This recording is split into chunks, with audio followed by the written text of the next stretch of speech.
Hi అండి.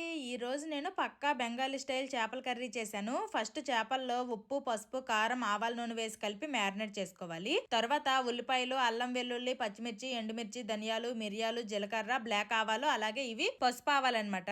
ఇవన్నీ వేసుకొని కొంచెం పసుపు, వాటర్ వేసి మెత్తటి పేస్ట్ లా చేసుకోవాలి. తర్వాత మ్యారినేట్ చేసుకున్న చేప ముక్కల్ని ఆవాల నూనెలో ఫ్రై చేసుకోవాలి. షాలో ఫ్రై కంటే కొంచెం ఎక్కువ ఆయిలే వేసుకోవాలి.